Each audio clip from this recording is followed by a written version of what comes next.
guys, welcome to a indoor version of episode, I should say, of Bushcraft North of 60. Got something in the mail today, which I'm pretty stoked about. So my collection of Grohmann knives. My Grohmanns are growing, but they all have a bit of a job. That is actually the cat. I'm gonna have to beat her. Just give me a second. Get off of that.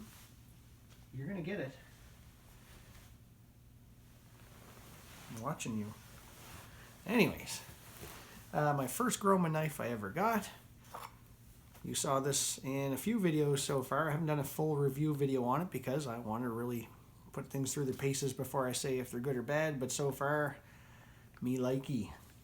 This is the number 104 mini Skinner in flat grind. It's stainless, rosewood handles, brass pins or rivets. Hopefully that'll focus on there. What an excellent, excellent little knife this is. I even took this up in the high Arctic as my belt knife. It's funny, the further north you go, the smaller your knife gets, eh? Comes in a great sheath. I've done a little treatment of snow seal on the leather, but also, here's what I like to do on my wooden handles. Snow seal there. So, basically I rub it on. Take a hair dryer until it basically wets out and absorbs into the wood. Let it cool, wipe off the excess and buff it up. Do that once in a while and you've got a nice, mostly waterproof, especially if you get some into the gap around the edge. Or at least I'll say it's extremely water resistant. Cleans up good. You'd never know this has been full of blood a bunch of times. And it's still nice and smooth. The fiber isn't picking up on it or anything. Great little knife. That has a fairly sharp spine for what it is. Jimping on that is perfect. That's an extension of your hand, basically. So that's my 104. That was the one that started it all, my first Grohmann. And then after that, what was the next one I procured? It would have been this one. I came back from a trip up in the high Arctic. And I had another wildlife gig coming up that was pretty much east of Great Slave Lake, off the east arm a little bit. So I bought my number 4 survival in stainless. You've seen a couple of videos on this. This is a fantastic knife. It is a fairly good sized knife, but it doesn't handle like a big knife. It feels like a small little knife, which is great. I really like this. This is my hits the fan, I want it on me type knife. Now you do remember hopefully from my video about this that I wasn't quite as ecstatic, we'll say, about the sheath that it came with, but I did pick up this drop-in sheath. This is fantastic. So now I've got something that can quite easily be deployed and set back in there. And I also have a pretty high quality sharpening steel for touch-ups in the field. That actually came from Grohmann as well. And this is made in Solingen, Germany. It's chrome vanadium steel. Pretty high quality kit. Does not take much to get these knives sharp and to keep them sharp. They are fantastic at taking an edge. Actually hold it pretty well too. So that was my next Grohmann. You saw my video where I did the factory tour in Pictou, Nova Scotia. Although you didn't really get to see the factory, they've got some stipulations about videography and photography inside their plant, but you know what? It's theirs, they can do what they want. I do have a little hand-drawn cartoon video, I guess you could call it, animation of the process, very quick and dirty. While I was there, I picked up this, and I don't know why my cat is so fascinated by a tripod, but I picked up this. This is the number 3 Army. The number 3 comes in, interestingly enough, 3 variations, so I will show you. So your number 3 is right about here. The one I have, it's called the Army just because of the sheath with the flap that overlaps it, but you've got the regular with the drop-in sheath. And then the Yachtsman, which has a marlin spike and shackle tool built into the handle as well. Pretty neat. This is a fantastic bush knife. And my boss, who was in the military for quite a while and finished up as a SAR tech, so he was jumping out of airplanes and who knows where up in the Arctic. Anyways, he would have been issued one of these. This is also what's known as one of their seconds. I don't know if you can see that S where the Tang stamp would be if there was one on this side. Just means it's a factory second. It's usually about, I think if I remember right, $120 knife. I got it for $60. And of all the things that made this, a second. You may or may not even be able to see that, but there is a little chip where the rivet, right on this side of the rivet, would have knocked a little bit of that rosewood out. I wouldn't even care less. But if I can get it for half price, then awesome. Check out the clearance section. Now, sometimes I find it's a little hard to navigate on their website, but if you go to their website, which is kind of an odd one, gknives.com, so the letter G, Knives.com. Find the knives you like, or at least the product line, and then look at the header, I guess you'd call it, over on the left side. You'll see clearance. Check that out. It will blow your mind. So that was my number 3. My boss has his on his belt when we're doing field work or instructing in the field. I'm sure it's been with him through thick and thin. So I figured I should have one. And it's a wicked bush knife. Look for a good video on this one, but some really quick rundown. Triangular handle shape, looks strange, but has an awesome grip on it for pretty much every grip you can imagine. I really like this knife. It has a very good tip on it, which is perfect for doing bush work. Still has that elliptical blade with a lot of belly that most of your Grohmanns have, but it doesn't have quite as pronounced curve on the back like some other ones we'll see here shortly have. Just an all-around great piece of kit. Good utility knife. Now, I've dressed out small game with this. I haven't done nothing big game with it yet. But probably 40-50% of the time, this is what's on my belt. If I don't need a big heavy knife, or if I'm not worried about my plane not making it or anything like that, or a boat, this is probably what's on me most of the time. Small game hunting, the 104. And unless you're buying a second, normally it's going to come in this sweet box, which apparently my wife has hidden a bunch of Swiss Army knife boxes in, admitting it's the first step. Anyways, pretty nice if you're going to give this to somebody as a gift, and if it's a gift to yourself, well, it's nice to know that they take some pride in their work and their packaging. So that leads me to my 4th Grohmann, which is another second that I bought online. You've already seen this in one video, but this is the number R340S Russell mini folder, mini lockback folder. It is a lockback, so can't close this up unless I override that lock there. Bob's your uncle. And it closely patterns something you're going to see here in a minute. So this just came in the mail today. I've been waiting for this for a little while. I also need to figure out how the heck to open this.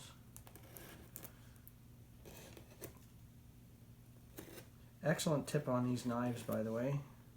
If you like a knife with a good sharp tip, you will have no problems getting it that way and keeping it that way.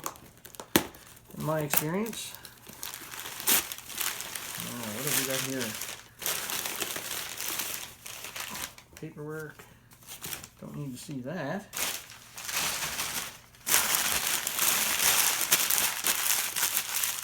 Fire starter / cat toys.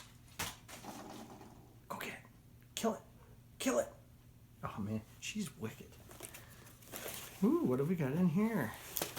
Oh, could it be? Now, this is something I've been quite intrigued with. Also a second, so it'll come with this red sticker. I haven't seen these yet, obviously, so we'll see what the blemish might be. This is a gorgeous little knife called the number 2 Trout and Bird. And does that ever feel nice in the hand? So this is just an unboxing. This isn't going to be a review, obviously. I've never had one of these. And as far as defects go, let's see. So I'm going to definitely have to put an edge on it. Usually the seconds have been in the counter for a while, people looking at them and banging them off things. So they come quite sharp usually, but the seconds always need a little touch up. I think I found the flaw. Same thing, there's a little bit of slightly subpar finish on the wood around this brass rivet. Big whoop-de-doo basil. That is a gorgeous little knife. Do you notice any similarities between these two? So we have that elliptical blade, that flat spot back here on the handle, tapers. Now obviously this doesn't taper as much because it's a folder. There's some mechanisms there. No swedge on this like the pocket knife. I'm guessing this might even have swedge for maybe piercing for skinning, or when it's closed, you're not going to have a sharp edge there catching in your pocket. This is the number 2. And the lanyard hole on this one actually has a brass reinforcement in it as well. Just kind of go, man, that's a nice knife. Oh, the interwebs were right. So it comes with this nice drop-in sheath, which will be getting the oil treatment, or I should say the snow seal treatment. The sheath is also stamped with an S, so this would be seconds. I've yet to find what really makes some of these seconds. They don't seem too bad, honestly. This one looks like it might have a fingerprint from glue. I've seen that on a couple of them. It's going to be getting a lot more than that. Put these to good use. Which brings us to... Ooh, we'll save that one for last. I'll put the hand in a box full of knives here. Then there's this one. This could arguably be called the one that started it all. So, once again, has that nice, I believe this is vegetable tanned leather. It's got a tiny little bit of, looks like glue and a black smear. Once again, the first time this goes up against my rifle on my hip, that's going to be a moot point. Oh, Billy, look at that. This one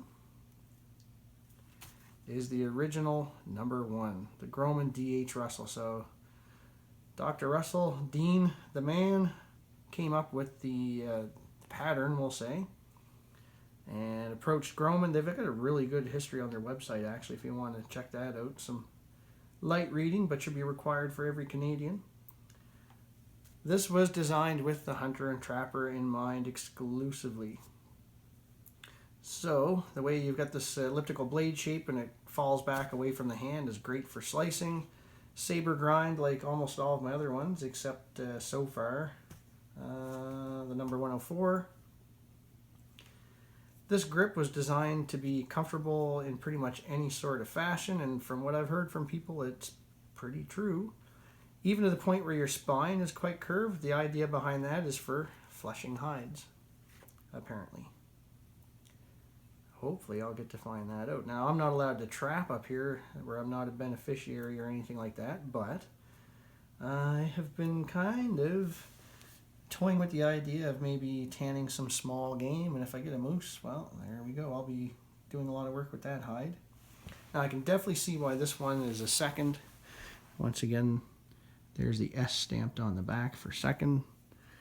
Now, on this little guy, that's just a bit of sticker goo, but you can see there's a little bit of a dent, or maybe the bottom of a wormhole that got sanded out. There's a butthead if I ever saw one, but she's cute, so I keep her. And on this side, actually not too bad, just that one spot. I'll take that for, forget how much I even paid for that now. Maybe I'll go over that with you here in a second.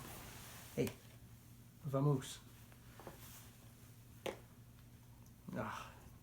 See, I always say I have a favorite. Half the time it's this one, then it's this one. Then I pick this one up, I'm like, ooh, can't wait to use that. I see you, pumpkin. So that is the number 1, which means at this point in time I have, if I was collecting them just for the sake of collecting them, I would have the number 1.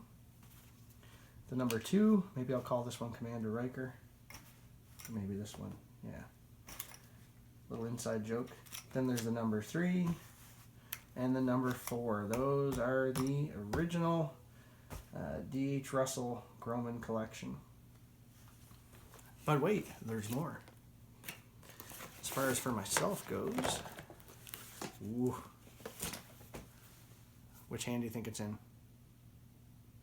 Put it in the comments. Not that one. Check this little sweetheart out. This is nice. It's almost like a Stockman pattern, but has a little bit different sort of shape to it. This is a second as well, and I think they're pretty adept at putting the sticker where the blemish is, so you won't even probably see that on the camera. There is a tiny scratch, which can either polish out easily there, or I would bet you dollars to donuts. When I go to wax this scale up, you're not even going to see that. See if it'll show up at this angle. Yeah, you can see it just under the sticker.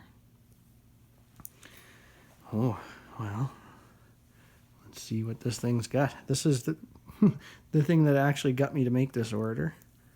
Now, one thing I have noticed on, maybe it's just the seconds, well, this one's not as bad. A little bit of dirt left still in the joints from manufacturing. So it's like oil or wax with a bit of metal powder. I clean these up and they're good to go. This one too, I think, has probably been open for a little bit because, let's see if we can pick up some blade edge in the light there. Maybe not on the camera, but it's got a couple little spots to touch up. But what a clip point blade that is. It's not quite a Texas tickler, obviously, but that is a great blade. Tang stamp on it. Grohmann, Picto, Nova Scotia. Pretty good walk and talk, especially once I clean up, it'll be even better. And then we have a smaller, slightly but not much. I like how the nail nicks are on two opposite sides there. Yeah, there's still a fair bit of stuff in there that'll clean out. Another clip point. Great little knife. Just a slip joint. Now that one's in good shape, so I'm guessing this one's been probably down inside the knife itself while it was on display in the counter, and the other one is the one that bore the brunt of display, we'll say. Size-wise, if I was to compare this to my number 340 mini folder here, mini lockback folder, almost the same overall length. This one's a little bit shorter. And for blade length, notice how that one's a lot snappier, where I've got it all cleaned up. That one's still not too bad. Blade length, we can see a little bit shorter. So the knife itself doesn't go all the way to the tip, the bolster there, but pretty darn close. Hopefully that'll focus. So yeah, nickel silver bolsters and pins. And there's the back springs, brass liners. Fit and finish is pretty good actually on this one. The wood's tight all the way down there as well. These, like I say, are all handcrafted. That is a gorgeous piece of kit. Guess what I'll be doing tonight, cleaning and sharpening. And that leads us with one final knife. Now, do I show this to you or not? This is for my wife. And this is for Christmas, so maybe we'll leave that for a later review on her knives. They always send you one of these as well, or two I should say. So their outdoor lineup of knives, you can get that probably sent to you even, or same things that's on all their website.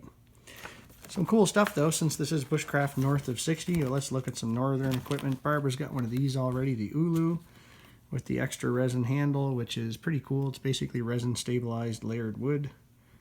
Then we have the snow knife, which is pretty cool. That is specifically made for making, people call them igloos, but snow houses, for cutting snow into blocks and shaping them and fitting them together. They're kitchen knives.